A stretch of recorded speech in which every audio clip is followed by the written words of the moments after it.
en el diagnóstico, eh, los problemas que los involucran son bastante relevantes. De hecho, Doctor, muchos... perdón. Sí. Hay compañeros que recién se están conectando y avisan que si puede esperar 5 minutos más. No hay problema, lo que voy a comentar ahora son generalidades, así que no hay problema que se vayan Bueno, comentando poquito a poco, ¿eh? Vamos a entrar en tema en 3 o 4 minutos, así que está todo bien. El tema entonces de los pares craneales es muy importante. Nosotros empezamos el examen neurológico por los pares craneales y ya al examinarlos a veces tenemos la idea de qué es lo que el paciente sufre, cuál es la patología, muchas veces el diagnóstico, ¿no? Simplemente con explorar los pares, como dijimos, es la primera parte entonces del examen, ¿eh? Y también en el interrogatorio hacemos un repaso de los pares craneales para, digamos, guiar un poco el interrogatorio a través de las manifestaciones que pueden presentar y detectar entonces cuadros o síntomas, signos que sean relevantes para entonces o hacernos la composición diagnóstica, eh, primero sindromática, topográfica, patológica, etcétera, etcétera, ¿no? Eh, Vamos a ver si pasamos bien.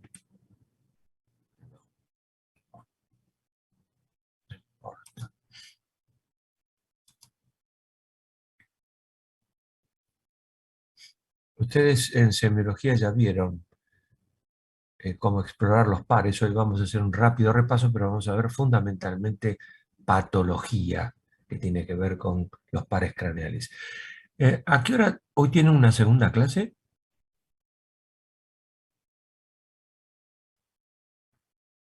Em, Creo que teníamos que ver unos videos de epilepsia, pero ¿A no qué hora? recuerdo el horario. Ahí me fijo. Ah, por favor. Así entonces tenemos el límite superior de nuestro esquema del día de hoy para adaptarnos a ese horario y terminar en punto, entregar entonces el Zoom en tiempo y forma.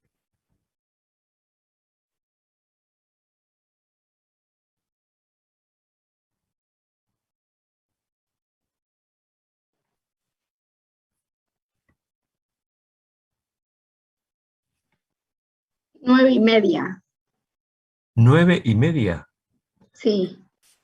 Vamos rápido entonces. Bien, aquí están los 12 pares craneales, que empezamos por el 1, que es el olfatorio, y terminamos por el 12, que es el hipogloso, pasando por pares craneales que tienen que ver con los sentidos, de la visión, del olfato, la audición.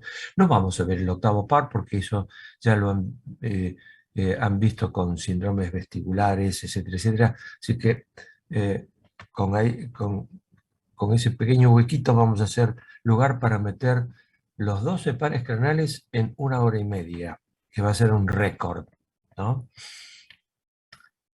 Par número 1 entonces, olfatorio. Como ustedes recuerdan, digamos, la zona sensible está en la mucosa olfatoria, la parte más alta, una zona que si ustedes la miran tiene un tinte amarillento, ¿no? Y ahí están unas neuronas diferenciadas que tienen sus terminaciones libres prácticamente, mezcladas con el epitelio olfatorio, que es un epitelio muy especial que le da el ambiente adecuado a esas neuronas para que puedan percibir las sustancias odoríferas, ¿no? De esas neuronas salen pequeños axones que cruzan la lámina cribosa que está aquí, ¿eh? Y después terminan en el bulbo olfatorio formando una especie de sinapsis muy particulares con las células mitrales. De las células mitrales nacen entonces axones que van a terminar en los núcleos olfatorios, ¿no? Y acá está la amígdala.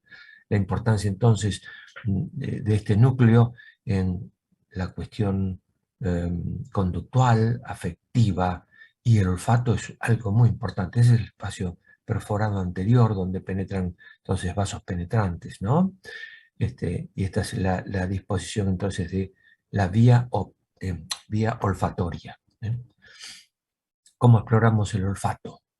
Bueno, hay un montón de olores primarios, pero bueno, no podemos tener en nuestro botiquín, en nuestro maletín, quiero decir, todos estos elementos, porque sería un desastre.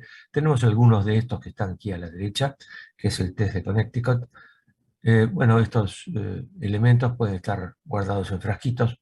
Tenemos uno o dos, un perfume, tabaco metido, menta. Entonces, hacemos inhalar al paciente lo que tenemos en ese frasquito y siente qué es esto, por supuesto con los ojos cerrados y que las fosas nasales estén libres. Si el paciente está con un cuadro catarral, bueno, vamos a tener problemas para confiar en ese resultado, ¿no? El asunto con esto, vamos a detectar si la percepción olfatoria está bien, si el umbral está bien y si la capacidad de identificar distintas concentraciones están en orden.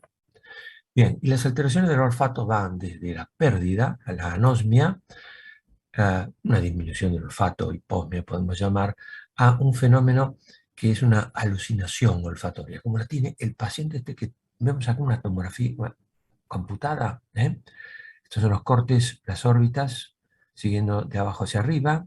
Entonces vemos acá una lesión que ocupa el lóbulo temporal y cerca de la punta del lóbulo temporal, un tumor.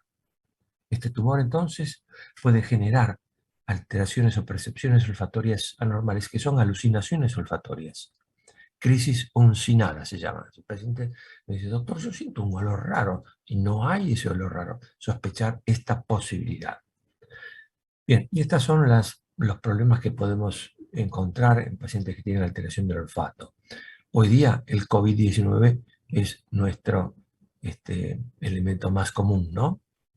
Que afecta prioritariamente el olfato, aunque no afecta a nivel neuronal directamente, sino a las células que están muy cercanas, como vimos antes, vecinas a las terminaciones de las neuronas olfatorias.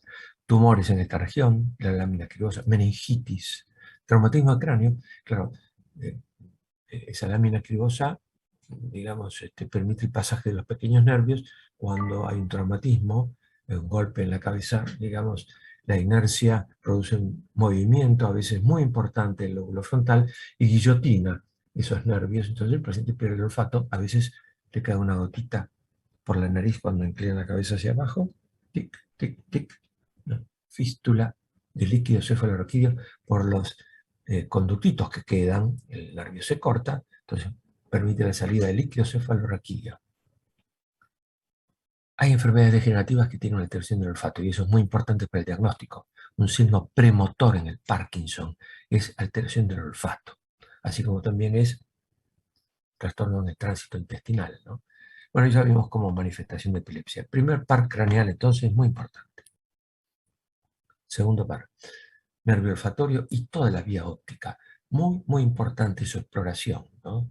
Ustedes saben, entonces, que se inician en los conos y bastones, células bipolares, células ganglionares. Los axones de estas células ganglionares son las que constituyen el nervio óptico que está acá, ¿no? Llega al quiasma, las fibras que tienen que ver con la retina nasal se cruzan, la retina temporal siguen del mismo lado.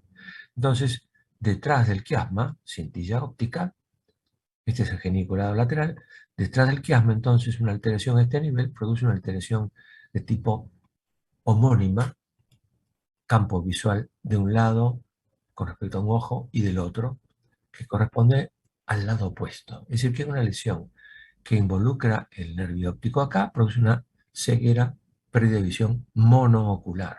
Una alteración de la cintilla óptica a esta altura produce una alteración que es en hemianóptica, ¿no? Campo nasal, por ejemplo, del lado izquierdo mío y campo temporal del lado derecho mío. Y después del geniculado lateral hay una especie de vuelta de esas fibras, así, sinapsis por supuesto, en este ganglio, y van a la corteza occipital, la zona calcarina. Muy importante, la punta del lóbulo occipital tiene que ver con la visión macular. En algunos casos es excepcional, pero puede ocurrir. El paciente tiene un infarto o una isquemia, quiero decir, de los dos lóbulos occipitales por una embolia del tope de la arteria basilar, por ejemplo. Entonces, se produce una perturbación isquémica en toda esa región. y puede salvarse a lo mejor la punta del lóbulo occipital bilateral. El paciente ve caño de escopeta. Puede ver una llave, una cerradura, pero no ve el resto. Bien, ¿cómo exploramos entonces el segundo par craneal? Agudeza visual, cuentadedos, luz, etc. El reconocimiento de los colores, campo visual, confrontación. Entonces, míreme aquí a la nariz, tápese un ojo. Yo me tapo el mismo correspondiente al paciente que estoy viendo, ¿no? ¿Ve? Sí veo. ¿Ve? Sí veo. ¿Ve? Sí veo un dedo. ¿Ve? Veo un dedo. Campo visual de un ojo, campo visual del otro. Así vemos si hay una alteración campimétrica, si el problema está en el nervio óptico, la retina, o el globo ocular, o detrás de él, ¿no?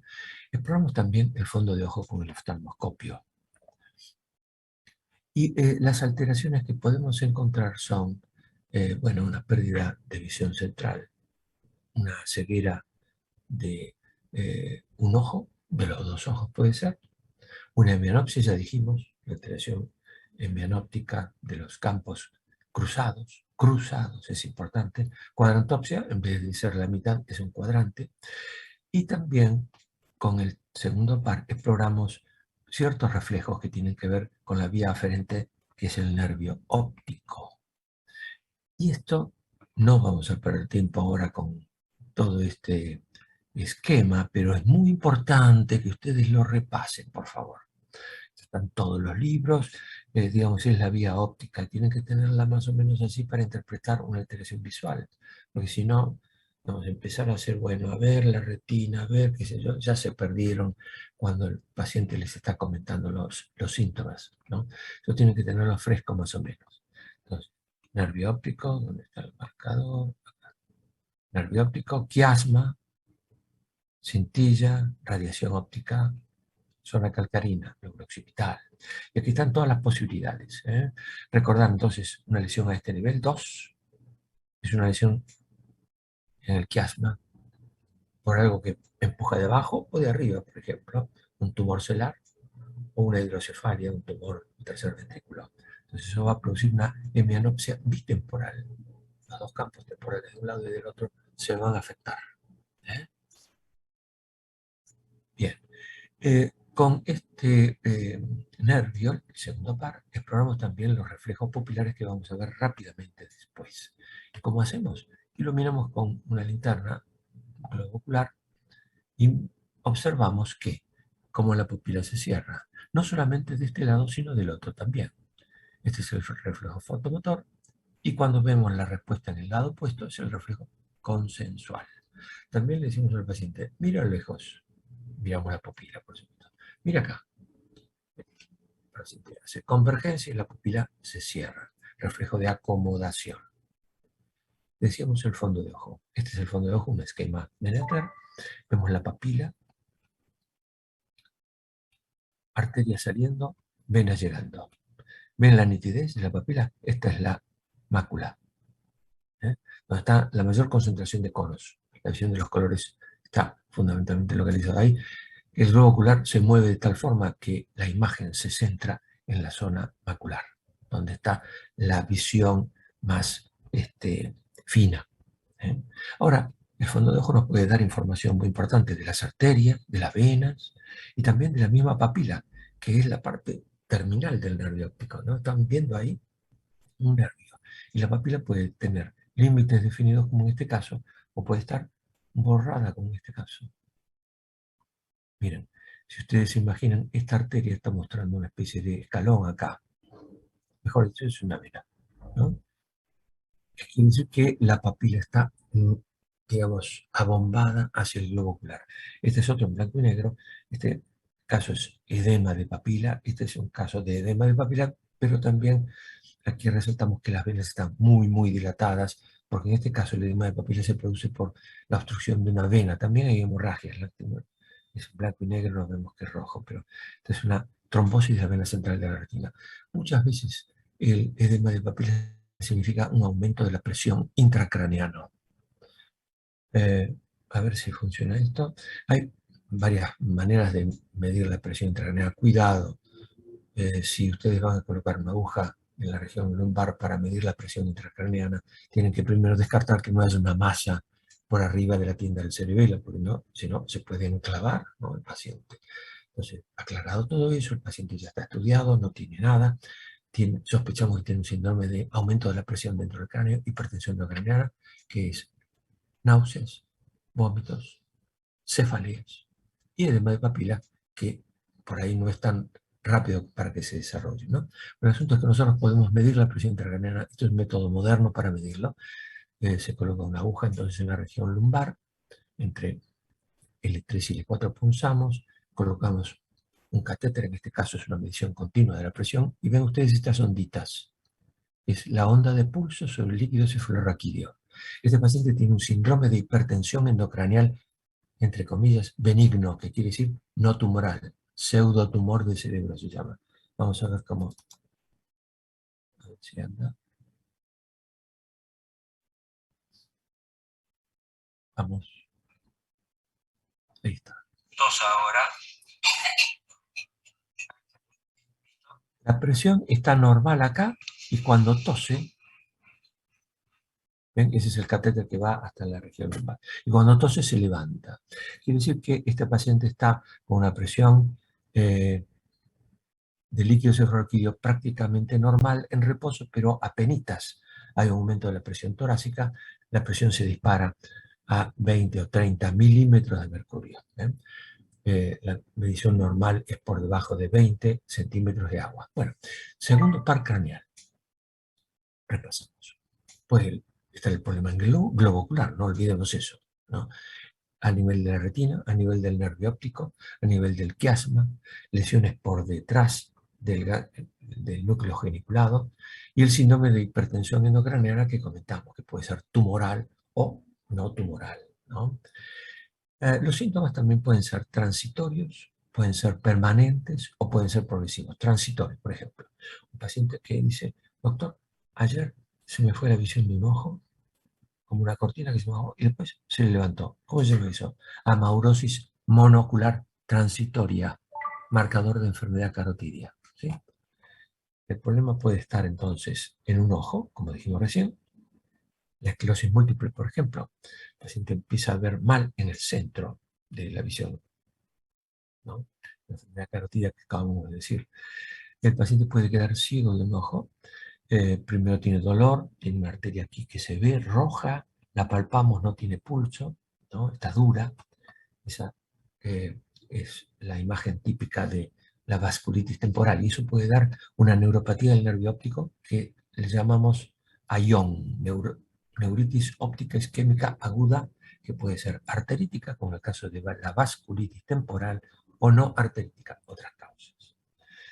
La neuritis retrovulvar es lo que se suele ver en la esclerosis múltiple. Por supuesto, hay tóxicos que pueden producir pérdida de visión, carencias vitamínicas, básicamente, procesos infiltrativos que dañan de alguna manera el nervio óptico.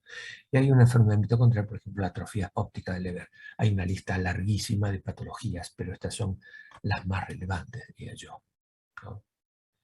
Bueno, primero y segundo par ya lo vimos. 3, 4 y 6. 3, 4 y 6 son los oculomotores. 3, tercer par, muy importante.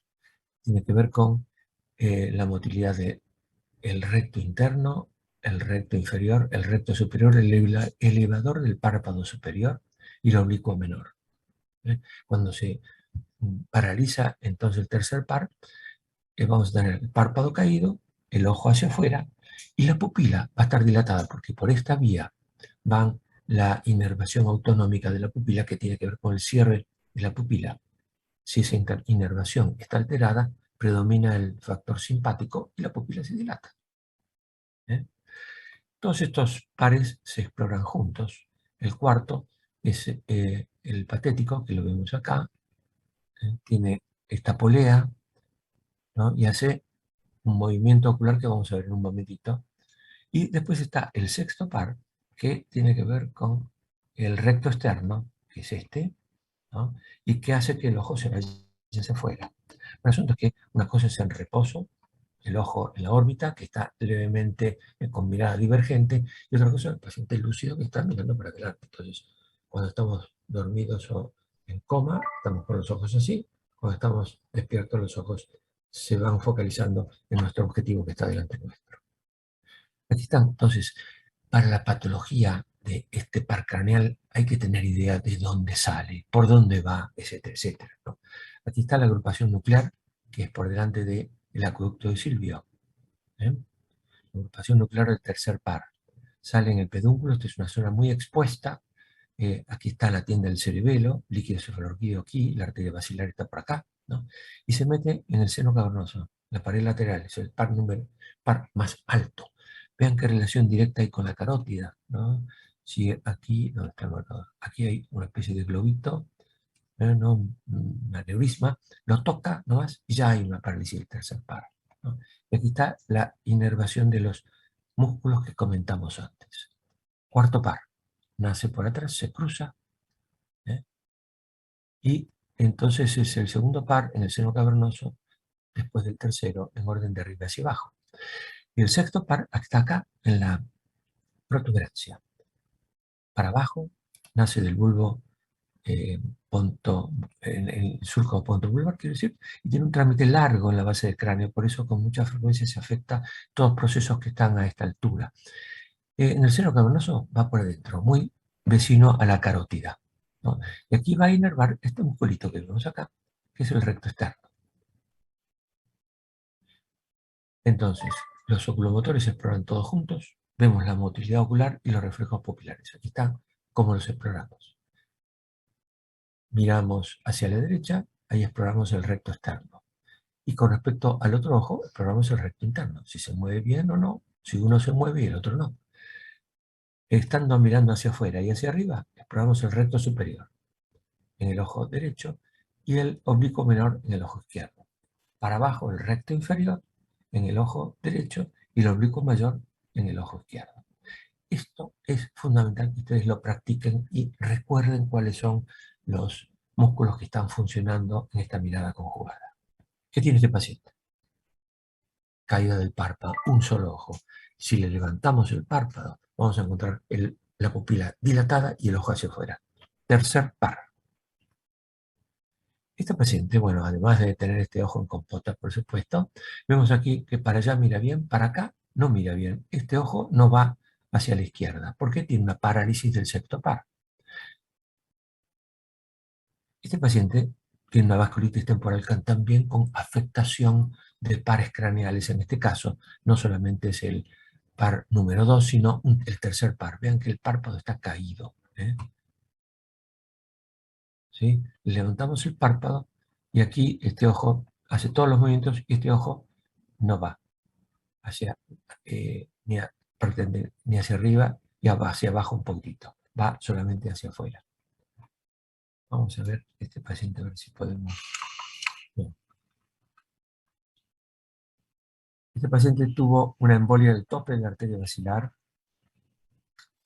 Entonces se recuperó del coma, por supuesto, y ahí vemos la pupila de un ojo y del otro, ¿no? Vamos a ver. Miramos hacia la derecha, se va bien el ojo derecho, pero el ojo izquierdo no. Ahí se va bien para afuera, es decir que el sexto par está bien, para abajo no va bien, para arriba no va bien el ojo izquierdo. ¿Sí? Y en un tercer par, el párpado no está caído, se empezó a levantar, por supuesto, no es una parálisis totalmente completa, pero tenemos que explorar ahora los reflejos pupilares, ¿no? Ese es el reflejo de acomodación. Ahí vamos, con la linternita, entonces, miramos, ¿hay reflejo pupilar? Sí, se cierra la pupila. Vamos del otro lado, la pupila está un poco más dilatada, vamos a ver si se cierra. No se cierra. Entonces, una parálisis del tercer par con compromiso extrínseco e intrínseco. Y este es lo que tiene el paciente, una embolia del tope de la arteria basilar, que como ustedes recuerdan, la arteria basilar termina con el nacimiento de las dos extremidades posteriores, un émbolo termina en la parte más alta de la arteria basilar, y obstruye la circulación que va a los lóbulos occipitales, el paciente por ahí queda ciego, después se recupera, se recanaliza, pero se dañan los vasos penetrantes que nacen en la primera porción de la cerebral posterior de un lado y del otro, que irrigan el tálamo óptico, lesión bitalámica y también mesencefálica. Aquí está el mesencéfalo. Entonces puede dar parálisis del tercer par también, uni o bilateral. ¿Por qué miramos para un lado y para el otro? Bueno, porque se activa el área 8 de Brodmann aquí, en la corteza del cerebro, área 8. Entonces esta vía va, se cruza en el mesencéfalo un poquito más abajo, activa el núcleo para sextopar, para abducens, sextopar, entonces se activa el motor ocular, el núcleo del motor ocular externo y se contrae el recto externo de este lado. Se contrae el recto interno por esta conexión que hay entre los núcleos del tercer par y el sexto par. Si todo esto funciona, entonces se activa la zona derecha en este caso y los ojos se van hacia la izquierda, ¿no? Pero cuando hay un problema, un infarto, por ejemplo, el paciente mira la lesión, como en este caso. ¿Está claro? Esto también tiene que tenerlo en claro, tiene que salir fácil. Puede ser que el paciente mire al lado equivocado, como es este caso. En este caso hay una lesión, en este caso es una hemorragia, la tomografía apuntada muestra blanco de entrada, es sangre, ¿no? Una hemorragia en la protuberancia. Las fibras que acabamos de comentar ya se cruzaron, están por entrar en el sexto par. Entonces no hay esa activación para la mirada hacia el lado opuesto, entonces predomina desde el punto de vista cortical el lado que está sano, ¿no? La vía está lesionada en el tronco, predomina la corteza del otro lado y los ojos se desvían no hacia donde está la lesión, sino hacia el lado opuesto. Perdón, una consulta sobre eso. El otro día, en la clase de alteración de la conciencia, la doctora había dicho que cuando es supratentorial mirás la lesión y cuando es infratentorial es contralateral a la lesión. Pero Sí. entonces, ¿te sirve verle los ojos para saber la localización o obviamente lo tenés que sumar a otras cosas? Claro, hay que sumar a otras cosas, has dicho la clave, ¿no? Si el paciente está fásico, es corteza, ¿no? Si el paciente tiene Por alguna eso. alteración de algún par craneal, claro, todo tiene alguna ayudita para tener la certeza. Pero vos pensás, cuando los ojos están desviados, tres cosas. O tiene una actividad irritativa en ese lugar, por ejemplo, un foco epileptogénico, entonces los ojos se van hacia el lado opuesto. O tiene una lesión a nivel de la corteza, entonces los ojos miran a la lesión. Puede ser también que la lesión esté a nivel del tronco del cerebro, entonces es el lado opuesto. ¿Está claro? Sí, perfecto. Bien. Parálisis tercero, cuarto y sexto. Bueno, hay otros problemas de la mirada, ¿no? El paciente puede tener dificultades para mirar para arriba y para abajo. Puede tener problemas para mirar, digamos, acompañar la mirada de un ojo con respecto al otro. Se ve bien el ojo derecho, pero el ojo izquierdo no acompaña. Es una alteración en la conexión entre los dos centros nerviosos, sexto par y tercer par, ¿no? Parálisis internuclear, ¿no? Bien, este paciente, tiene una lesión a esta altura, una hemorragia, ¿no? Aquí está, este es el mesencéfalo, la parte más alta, la cúpula de Silvio está aquí. Este paciente tiene, el video está medio trabado, no lo vamos a mostrar, pero yo lo despierto, el paciente está con alguna alteración del sensorio, responde, dice que está bien, que tiene sueño, qué sé yo. Le digo, mire para arriba, y los ojos no se van para arriba. Mire para abajo, no se va para abajo. Tiene una parálisis vertical de la mirada. Atención, ¿hay posibilidad de que haya una perturbación solamente hacia abajo y eso sea un marcador de un problema neurológico? Sí. Hay unos pacientes que tienen parkinsonismos, bradicinesia, rigidez, por ahí no tienen ni siquiera temblor, tienen trastornos en la marcha, ¿no? Y ese paciente no puede mirar para abajo. Para bajar las escaleras se cae. No mira bien el plato de comida, entonces come la mitad del plato para allá. Esa parálisis de la mirada hacia abajo es típica de un parkinsonismo que se llama parálisis supranuclear progresiva. Como ustedes ven, entonces, la alteración conjugada de la mirada tiene mucho valor. Cuando es para arriba, se llama síndrome de Parinot. Cuando es para arriba y para abajo, es básicamente lo mismo. Cuando es para abajo, es esa alteración que afecta a una agrupación nuclear colinérgica que está por delante y por debajo de la sustancia negra. Bien, Los oculomotores entonces se pueden afectar por todas las patologías que se imaginen, desde la diabetes, procesos inflamatorios arteriales, vasculitis, la arteritis temporal, vasculitis en los estudiantes, no la olviden nunca, cefaleas, la arteria aquí visible, por favor hagan el diagnóstico antes de que el paciente se quede ciego. Infartos troncales, entonces, procesos expansivos o invasores del nervio o que producen en la base del cráneo infiltración leptomeningia, que involucra a varios pares craneales, el más frecuentemente involucrado es el octavo par, pérdida de la audición, ¿no?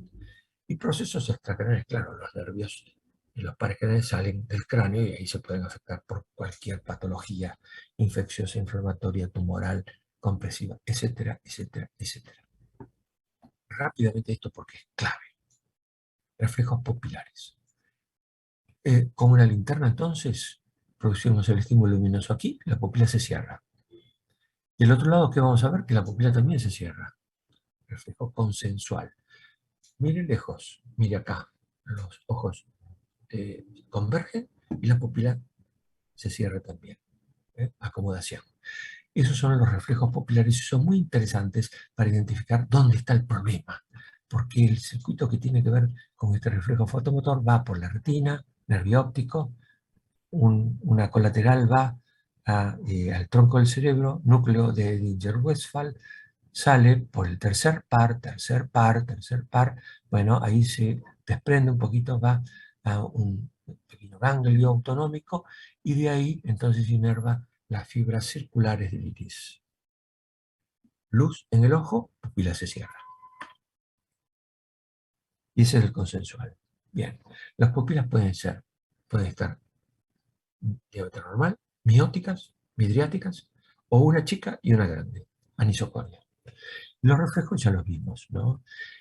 Hay pupilas que han sido descritas a lo largo de los años, al principio muy importante, la de Argyll Robertson, típicamente de la sífilis, hoy día no es tan importante, pero sí yo haría un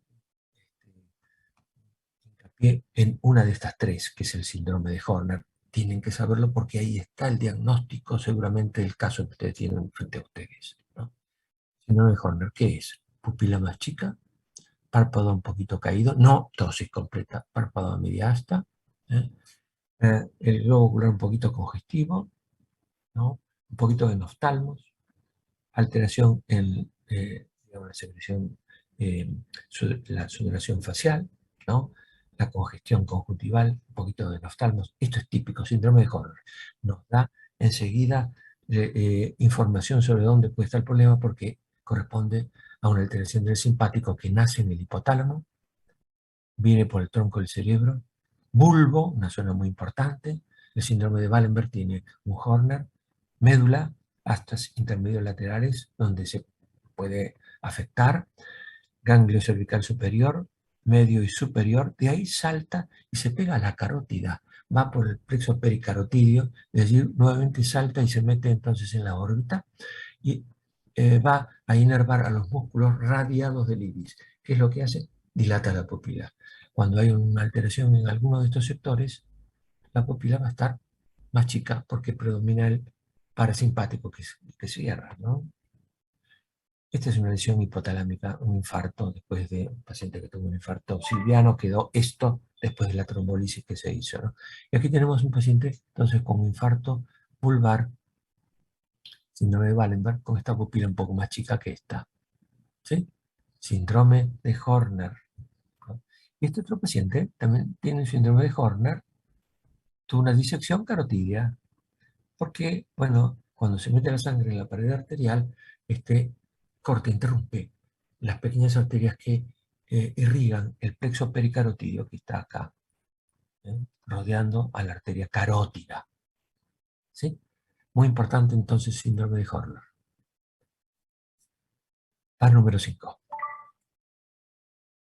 Motor y sensitivo. Básicamente sensitivo, pero motor también. Tiene que ver con los músculos masticatorios. Está en la protuberancia, tiene varios núcleos, mesencefálico, raíz descendente del trigémino que va bastante extenso, protuberancia, bulbo, médula cervical.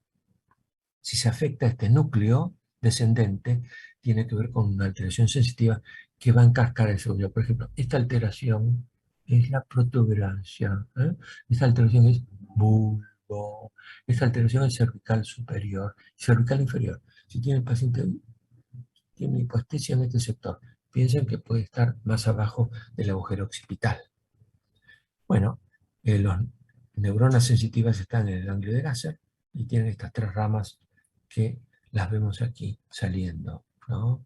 Y van a inervar sensitivamente la frente, la órbita, rama oftálmica, maxilar superior, el pómulo y toda esa región nasal, por adentro también, y la mandíbula y toda la región interna también, incluyendo la lengua, sensibilidad.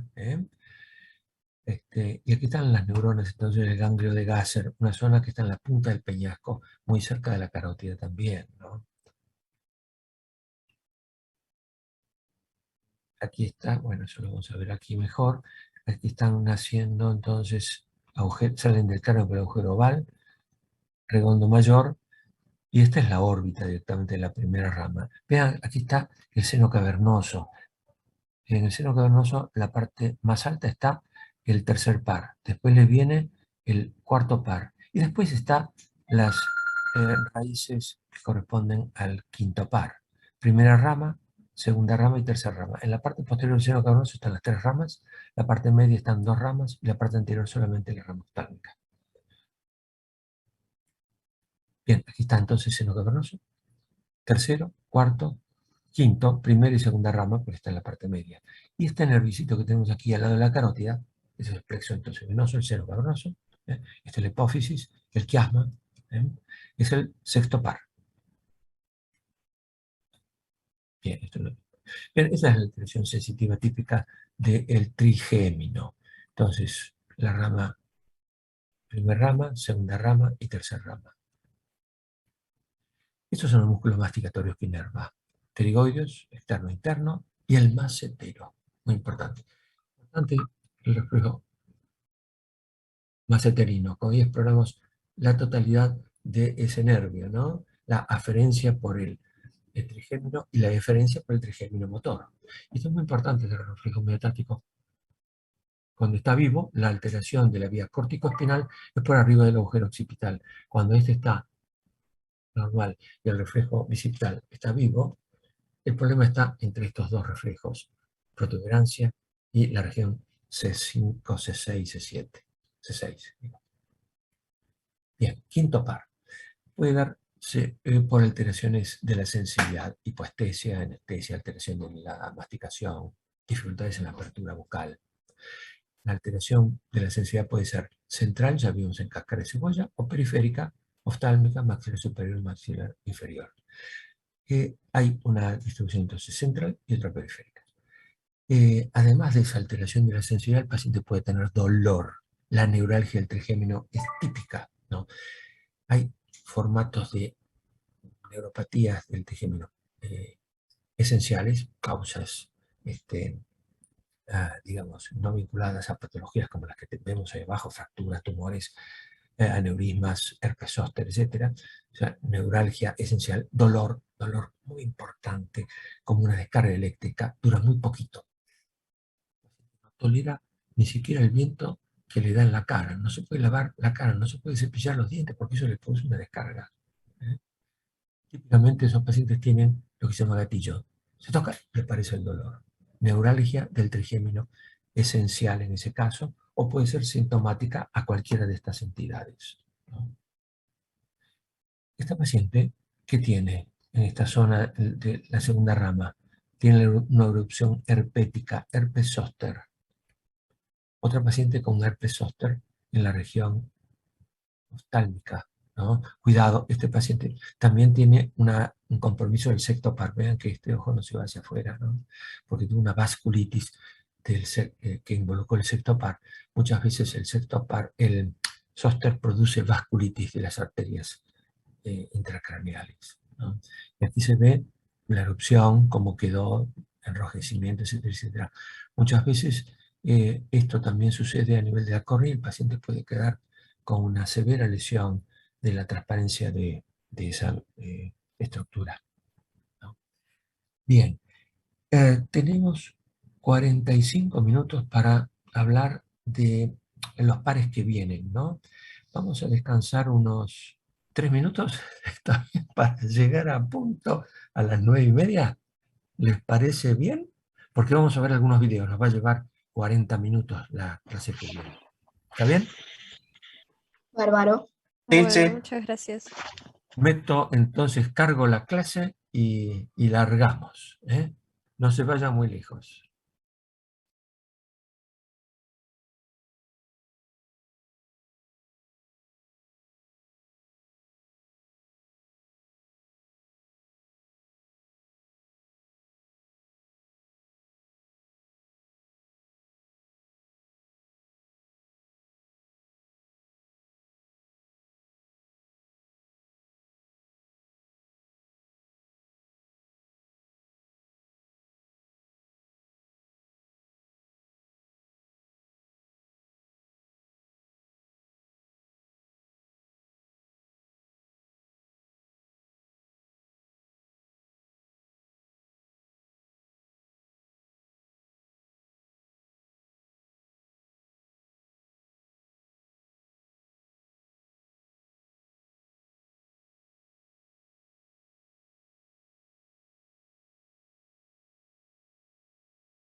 Muy bien, aquí estamos entonces con 7 al 12.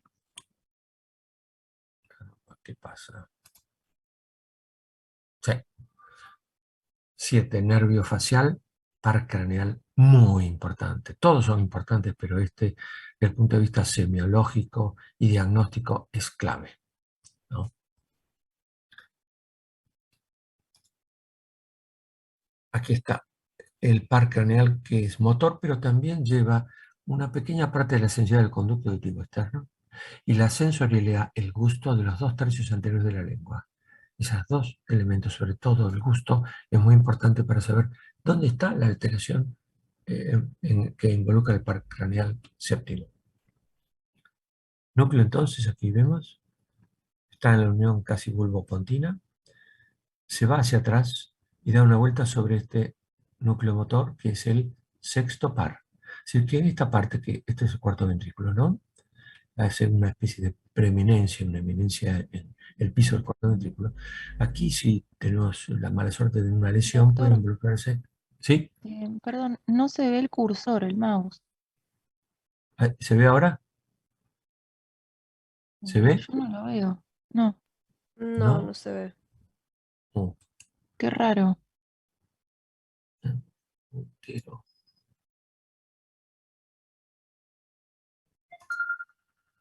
¿Ahí se ve? Ah, perfecto, sí, sí. Bueno, Gracias. voy a tener que, porque tenemos varios videos, sí que voy a tener que salir de uno, de este puntero. Bueno, aquí lo vemos entonces. Igual tenemos estas ayudas que dicen dónde está el núcleo. Y como este es el sexto par, ¿no? La vuelta sobre el sexto par, entonces una lesión a este nivel puede producir una parálisis del sexto par y del facial del mismo lado, ¿eh? Nace en la zona, entonces, bulbopontina, ahí se dirige el conducto auditivo interno,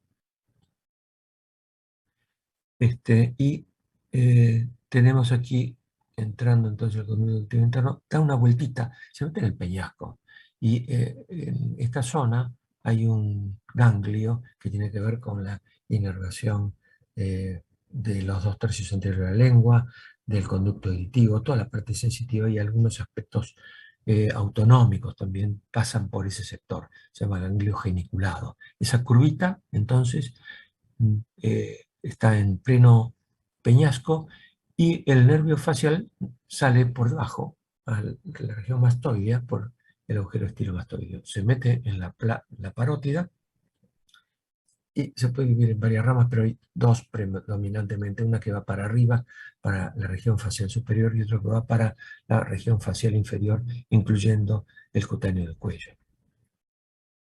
Aquí están, entonces la parótida se mete en la parótida y allí entonces va para inervar todos estos sectores, incluso estos músculos. Es el músculo típico de la mímica, y por lo tanto inerva todos los músculos que operan con movimientos faciales, ¿eh? Orbicular de los ojos, orbicular de los labios, todos los músculos cigomáticos, etcétera, etcétera, mentoniano y el cutáneo del cuello, todos los músculos de la mímica. Y aquí está entonces el séptimo par, la vueltita, ¿no? Aquí se mete en el peñasco, lo que dijimos recién, ¿no? Y esta azul, que está por aquí, tiene que ver con la llegada de fibras que tienen que ver con la sensorialidad, el gusto de los 2/3 anteriores de la lengua. 2/3 anteriores de la lengua tienen que ver con el gusto, porque el trigemino es el que lleva la sensibilidad de este sector, pero el gusto ácido, salado, dulce, amargo, tiene que ver entonces con este tipo de eh, con receptores específicos y además con este canal de el par craneal. A ver.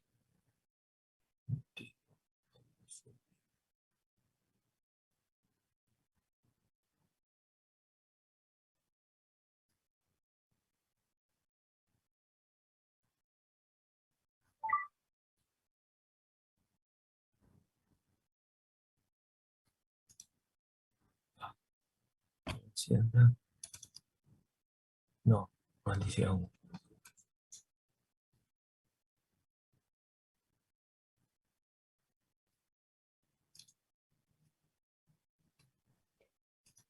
Ahí está. Bien. Vemos a esta paciente y ¿qué le notamos? Que la boca está un poquito desviada hacia la izquierda, ¿no? Del lado derecho de la paciente decimos y del lado izquierdo. Aquí hay arrugas, aquí no hay arrugas.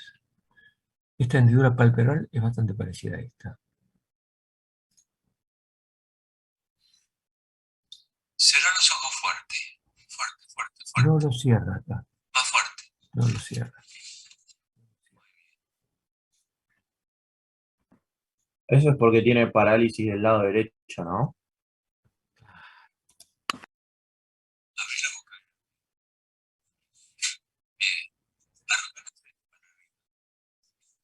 Se levanta, aquí no. Tiene una parálisis entonces que afecta a esta región de la cara, tanto arriba como abajo. Eso es típico de la parálisis facial periférica. Y si ustedes a esto le agregan la pérdida de la sensorialidad de los 2/3 anteriores de la lengua, es una parálisis facial periférica. La lesión está entonces en el peñasco, a la salida del tronco o en el tronco del cerebro. No es supranuclear, porque la vía córtico-nuclear también se puede afectar y puede paralizar la cara. En ese caso, la parálisis afecta la mitad inferior de la cara. La lesión periférica, entonces, hay compromiso facial superior e inferior. También algunos pacientes tienen una parálisis facial periférica, como puede ser el caso de esta chica. Miremosle el conducto auditivo externo. Miren, si vemos esta costrita aquí y esta vesiculita acá, este paciente tiene un herpes zóster, conducto auditivo externo, quiere decir que tiene que ver con el ganglio geniculado que comentamos antes. Ese ganglio se inflama, comprime el nervio facial y produce una parálisis facial homolateral. Lo que está en vinculación entonces con el zóster, una parálisis facial, es mucho más grave que una parálisis facial convencional y se denomina esta combinación parálisis facial y vesículas síndrome de Ramsay-Hunt. No tiene importancia en la peli. Bueno, muy diferente a este paciente que ya lo vimos antes, que tiene una parálisis facial de tipo central. Del lado izquierdo y la paciente está mirando hacia la derecha. Tiene un infarto silviano del lado derecho. Entonces, central o periférico. Esto repasamos de semiología, pero es clave, ¿no? La central es abdominal facial inferior, porque las fibras que se cruzan y van al facial inferior, el contingente es más importante. En cambio, lo que tiene que ver con el facial superior, el núcleo está organizado en dos partes, el facial inferior y el facial superior. Las que van para el facial inferior tienen más densidad, más fibras.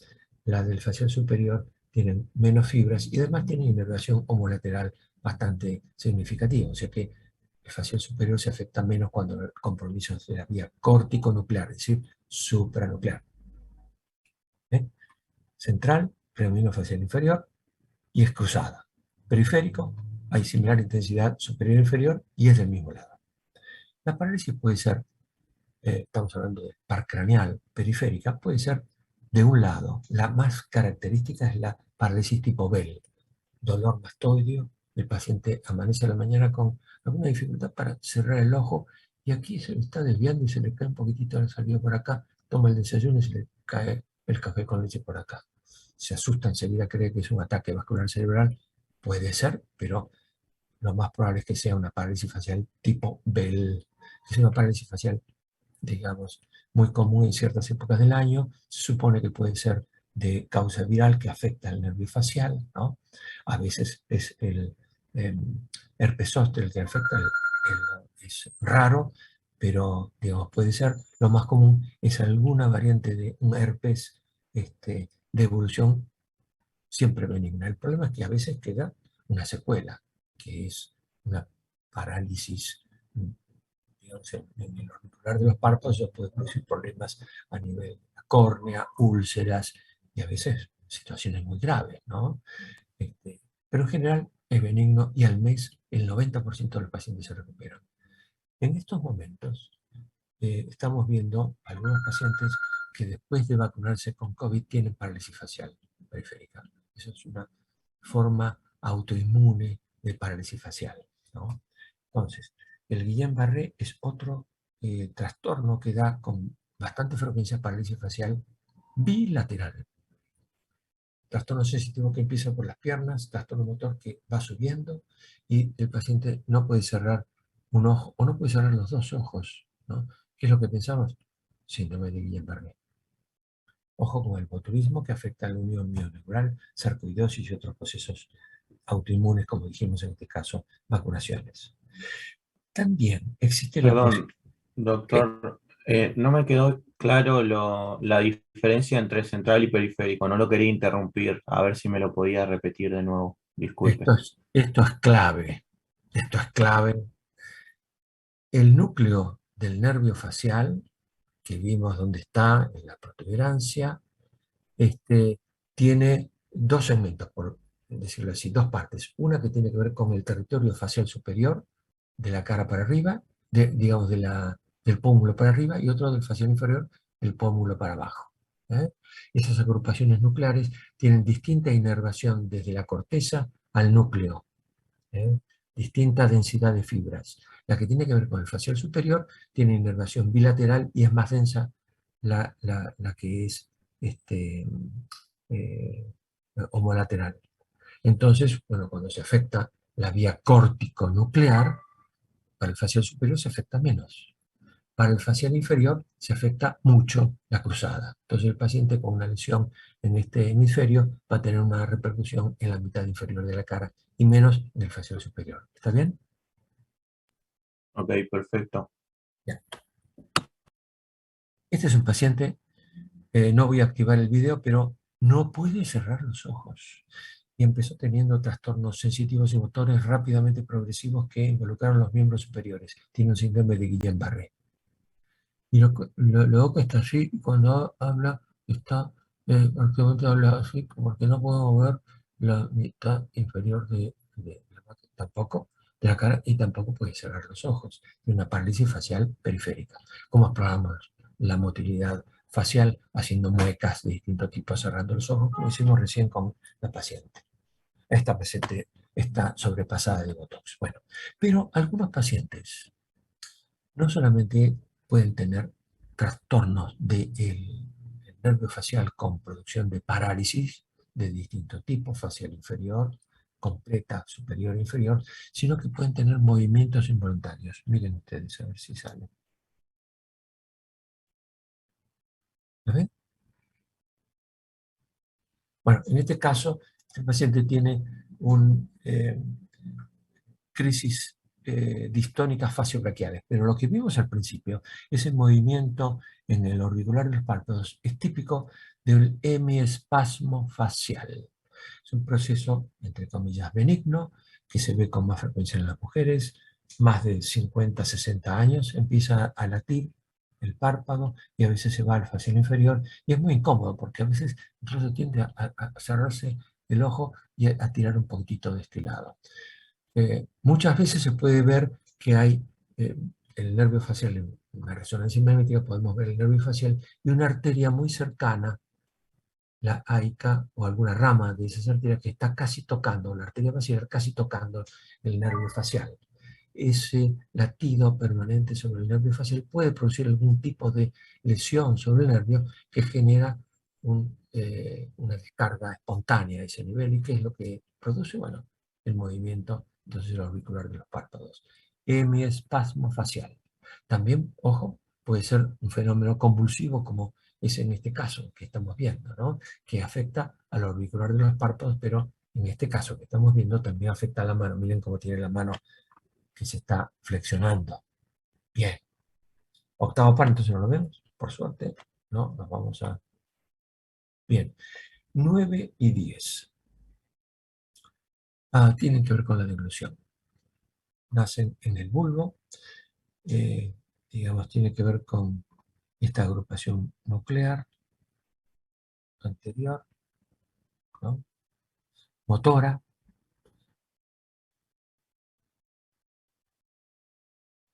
9 y 10 salen junto con el espinal y la vena cava inferior se forma aquí, glosofaringeo neumogástrico espinal por el agujero rasgado posterior, o sea que en compromiso de estos pares craneales ya nos identifica el lugar donde está el problema, ¿no?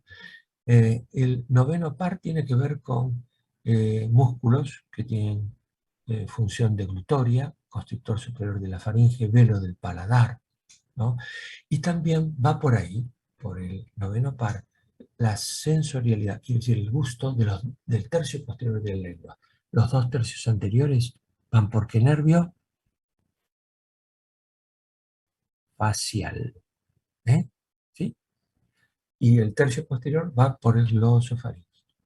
El neumogástrico también inerva un montón de músculos que tienen que ver con la deglución, pero también con la fonación, cuerda vocal, músculos infraoideos.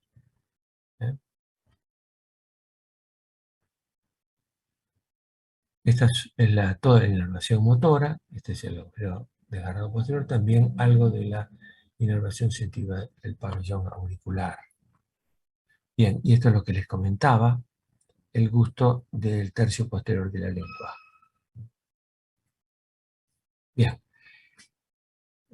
9 y 10 se exploran juntos y nosotros nos damos cuenta que hay una alteración porque vemos el velo del paladar que cuando el paciente le hacemos decir A se excursiona en forma asimétrica. Vemos este paciente que tiene un síndrome de Wallenberg, vemos aquí la lesión, esto es difusión, este es el bulbo, cerebelo, cisterna magna, cuarto ventrículo, casi ya formando entonces más abajo la última parte del cuarto ventrículo. Y aquí tenemos esta imagen hiperintensa que corresponde entonces a un infarto en la región vulvar lateral. Muchas veces estos infartos se producen por alteración de la celulosa posterior inferior, ¿no? La arteria que irriga todo este sector. Bien, entonces, este paciente tiene, el párpado este lo vemos medio caído, ¿no? Porque tiene un Horner. Horner, parálisis del velo del paladar de este lado, parálisis de la cuerda vocal de este lado, alteración de tipo coordinación cerebelosa de este lado del cuerpo, ¿no? Y cruzado que tiene una alteración termoalgésica de la sensibilidad en el lado opuesto. Pero vamos a mirarle la boca al paciente a ver si podemos ver la parálisis del velo del paladar.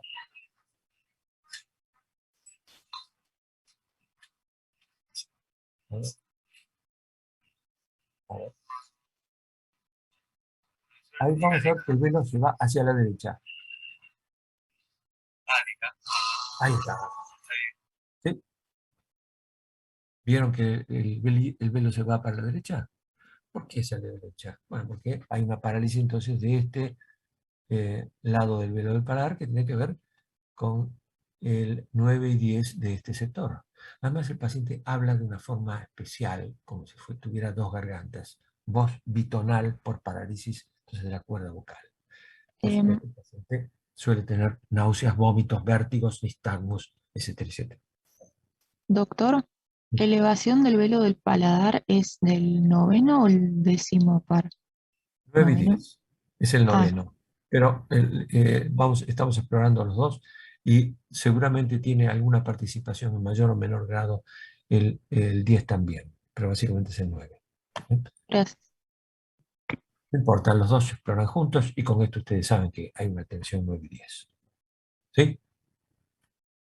Bien, no solamente los pacientes que tienen una alteración del velo del paladar tienen parálisis, que puede ser unilateral o bilateral.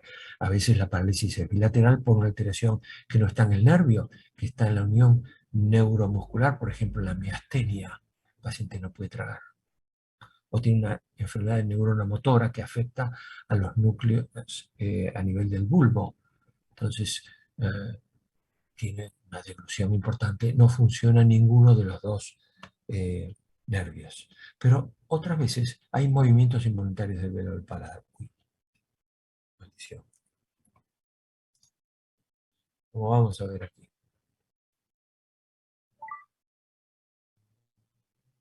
Segment 1 shows vertical oscillation of the palate, which is maximal in the anterior part of the soft palate. ¿Ven cómo se mueve el velo del paladar? ¿Sí? Tac, tac, tac, tac, tac, tac, tac, tac. Eso produce un clic. El paciente siente un clic, claro, porque La trompa de Eustaquio también se mueve y alguna burbujita de aire hace generar ese fenómeno audible por el paciente, ¿no? Esto se produce en alteraciones que tienen que ver con perturbación en el triángulo de Moliaret. Louder clicking Dento, sound is rubro, audible oliva in the inferior. second part of the video. Todo ese sector, entonces puede generar este tipo de mioclonías del velo del paladar. Bien, par número 11. Inerva el esternocleidomastoideo trapecio. Este es un par craneal que es cráneo espinal, ¿no? Y aquí vemos raíces que tienen que ver con el bulbo y raíces más bajas que nacen de la región cervical. ¿Qué es lo que hace este par craneal? Parece que giremos la cabeza para el otro lado, porque se activa el esternocleidomastoideo de otro lado, giramos para allá, ¿no? Y también la cabeza hacia el mismo lado. Hay lesiones en todo este sector, tumores, lesiones traumáticas, etcétera, que pueden involucrar alguno de estos filetes nerviosos y producir parálisis correspondientes, ¿no? Pero a veces también aquí hay movimientos involuntarios que interesan básicamente estos músculos. Por ejemplo, este paciente está mirando hacia la izquierda, ¿no? Y aquí ven el esternocleidomastoideo extraordinariamente desarrollado, gordo así, ¿no? Este paciente tiene una tortícolis espasmódica, una forma de distonía segmentaria con desviación entonces del mentón hacia el lado opuesto. Es una forma entonces de distonía focal, las distonías focales que son típicamente del adulto y en general no progresan, ¿no? Se quedan así como empiezan. En cambio, las distonías que se presentan en los chicos suelen empezar en un pie y suelen progresar miembro superior, del otro lado, miembro inferior, y terminan con una distonía generalizada, un desastre. Bueno, estas distonías tienen posibilidad de ser tratadas son procesos, digamos, que no involucran a lesiones estructurales. En algunas ocasiones sí corresponden a procesos más complejos, por ejemplo, la enfermedad de Wilson, enfermedad por depósito de cobre en los ganglios basales, puede empezar con una distonía de este tipo, sí, pero la mayoría de las veces no, ¿no?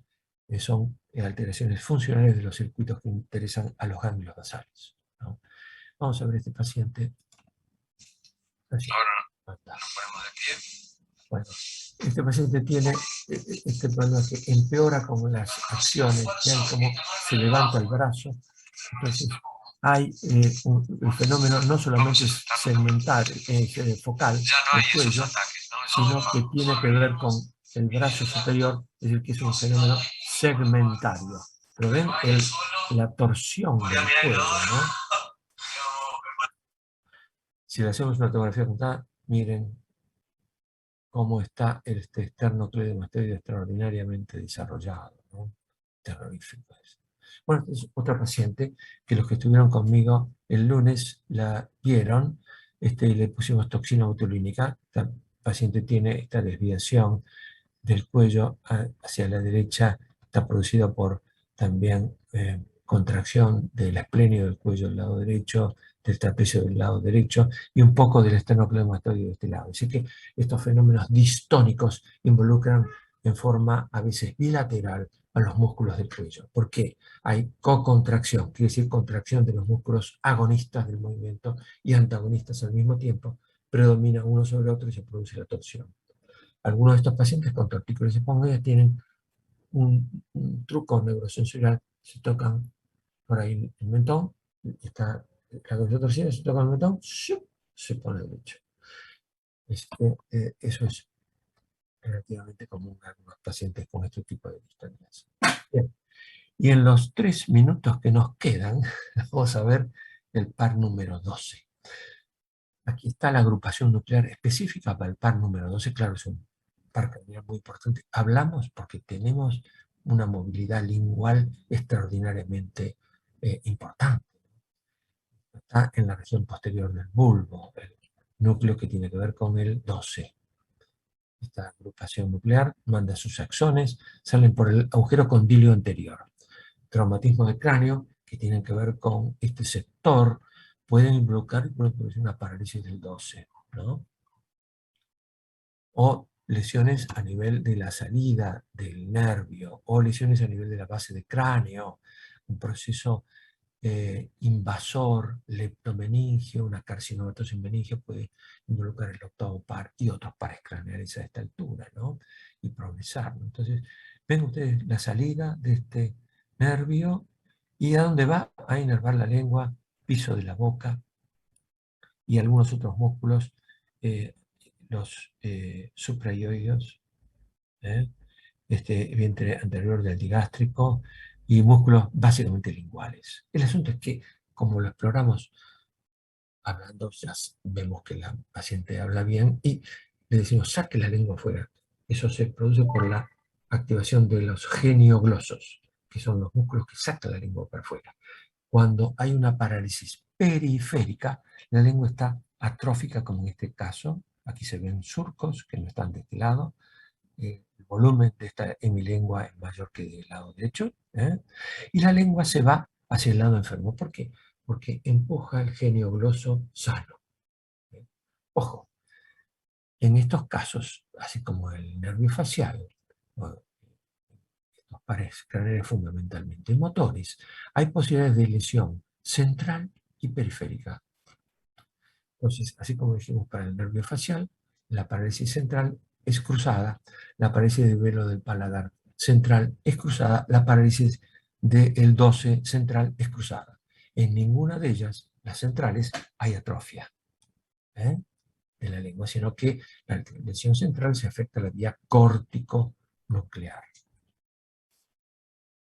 Bien, nos quedan segundos, así que vamos a repasar entonces algunos pares craneales. Aquí tenemos la base de cráneo, con ciertos sectores donde hay acúmulo de pares craneales. El más importante de todos es el seno cavernoso. Rescatamos que el tercer par es el par más expuesto. Vean el recorrido, aquí estaría el tronco, a la salida nomás del pedúnculo ahí, está expuesto y libre en una zona entonces de comunicación de la fosa posterior, que es la que está aquí abajo, con la fosa media, que es la que está aquí arriba. Si hay un proceso expansivo arriba, hace que aumenta la presión y la parte más interna del lóbulo temporal medio se mete por el orificio de la tienda, se insinúa por aquí, ¿no? Y encuentra entonces este par craneal que es el tercero. Aquí estaría el, digamos, lóbulo temporal forzando a meterse en el orificio de la tienda, lo encuentra el nervio facial, lo toca y aparece entonces una caída del párpado, la pupila dilatada y el ojo hacia afuera. ¿Sí? Si hay lesiones, meningiomas, procesos invasores locales que afectan el seno cavernoso, pueden comprometer el cuarto y el quinto par en sus distintas ramas. Una lesión entonces a nivel de la silla turca puede producir a veces invasión del seno cavernoso, pero se expande más bien hacia arriba y produce un compromiso del quiasma óptico con una perturbación visual muy característica que es visión, pérdida de visión bitemporal, hemianopsia bitemporal.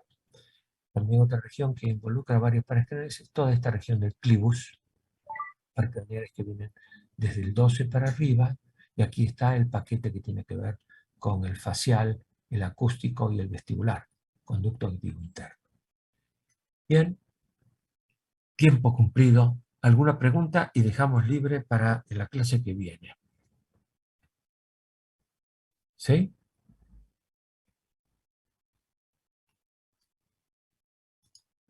Por el momento, nada, doctor. Habrá que volver a leer porque es bastante información, pero... Sí, es repasar lo que hemos visto el año pasado y hemos hecho un rápido repaso con patologías, ¿no? Entonces, estas son las conclusiones más importantes. La exploración, entonces, de los pares craneales es fundamental para el diagnóstico. 5 sentidos tiene que ver con alguno de estos nervios. Un porcentaje de datos digamos, aparecen en la exploración de los pares craneales y son esenciales para el diagnóstico si lo examinamos, ¿no? Hay distribución central y periférica en muchos pares craneales motores y, digamos, hay posibilidades de diferenciar alteración central y periférica. Y hay que tratar de recordar que la perturbación central es cruzada, la distribución periférica es homolateral y en muchos pares craneales va acompañado de atrofias, fasciculaciones, como es el par número 12. Muy bien. Muchas gracias por la atención. Nos vamos entonces. Gracias, Muy doctor. buena suerte. Muchas gracias, Muchas gracias a usted, doctor. doctor. Ustedes.